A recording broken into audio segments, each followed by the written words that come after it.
제6장 지식과 지혜 1. 분별을 떠나야 부처를 본다. 부처님께서 바다를 건너 섬에 들어가 랑가성이 있는 말라야산 숲속에 계실 때였다. 랑가성 주인 라와나 왕은 부처님께서 자기 나라에 오신 것을 영광으로 생각하고 궁전으로 모셨다. 부처님께서 성 안으로 들어서자 그 고장 사람들은 남녀노소 할 것 없이 부처님 곁에 몰려와 절하고 법문을 듣고자 했다. 라와나 왕은 대해보살에게 자기들을 위해 부처님께 법을 물어달라고 청했다.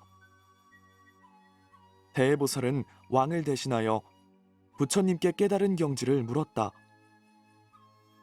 그런데 부처님께서는 법을 설하시다가 갑자기 자취를 감추셨다.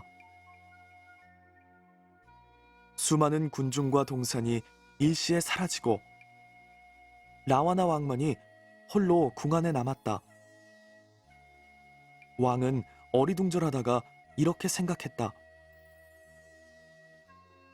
조금 전에 보인 것은 무엇이었던가? 그리고 설법을 듣고 있던 것은 누구였던가? 부처님과 성과 산과 숲은 다 어디로 사라졌는가? 꿈인가 생시인가?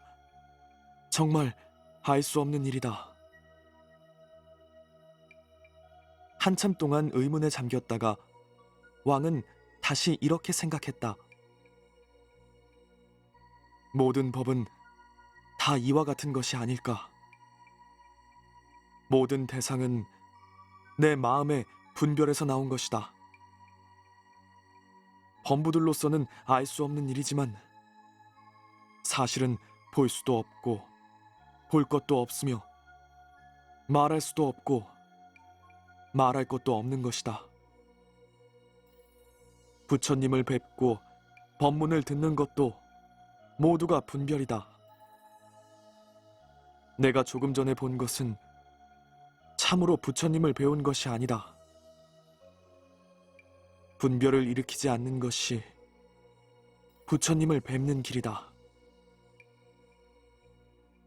이렇게 생각했을 때 라와나 왕은 문득 마음이 열려 마음속에 번뇌를 여의고 분별이 없는 경지에 이르러 모든 것을 그대로 볼 수 있게 되었다. 이때 공중에서 다음과 같은 소리가 들려왔다. 그렇소 대왕. 돌을 닦는 사람들은 다 대왕과 같이 부처를 보아야 합니다. 안으로 행을 닦고 밖으로 집착하는 소견을 내서는 안 돼요. 쓸데없는 이론을 즐기지 마시오. 자유자재하다고 해서 왕위에 집착해서도 안 됩니다. 이와 같이 그릇된 소견을 버리고 나라는 생각에서 떠나 바른 지혜를 가지고 돌을 닦으면 최상의 깨달음에 들어갈 것이오. 능가경 나파나왕 권청품 2. 분별의 지혜로는 헤아릴 수 없다.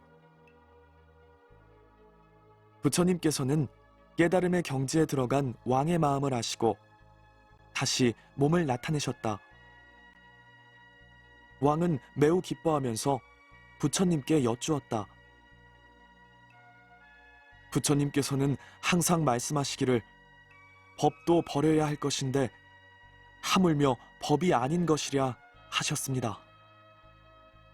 어째서 법과 비법을 버려야 하며 또 법과 비법은 무엇을 가리킨 것입니까? 부처님께서 말씀하셨다. 비유를 들어 말하면 병은 깨어지는 것이므로 그 실체가 없는 것이오. 그런데 사람들은 병의 실체가 있는 줄로 압니다. 이와 같이 보는 법을 버리지 않으면 안 돼요. 안으로 자기 마음의 본성을 보면 밖으로 집착할 것이 없소. 이와 같은 바른 견해로 법을 보는 것이 곧 법을 버리는 것이요.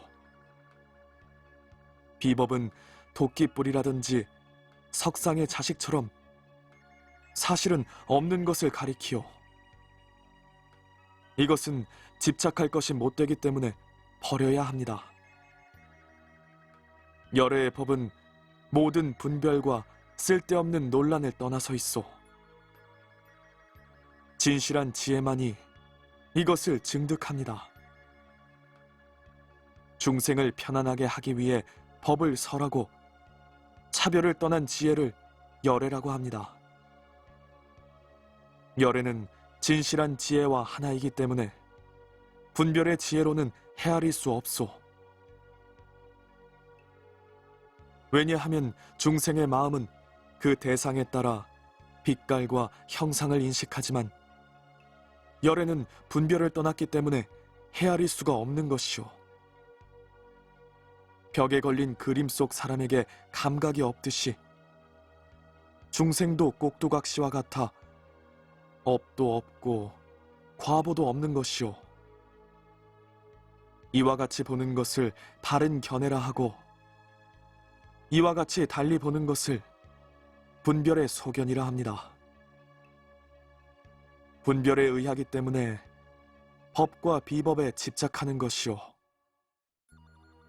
이를테면 어떤 사람이 물에 비치는 자기 얼굴을 보거나 혹은 등불이나 달빛에 비친 자기 그림자를 보고 분별을 일으켜 집착하는 것과 같은 것이오. 법이라든가 비법이라고 하는 것도 사실은 분별에 지나지 않소. 분별에 의지하기 때문에 버리지 못하고 허망한 것에 팔려 열반을 얻지 못하는 것이오.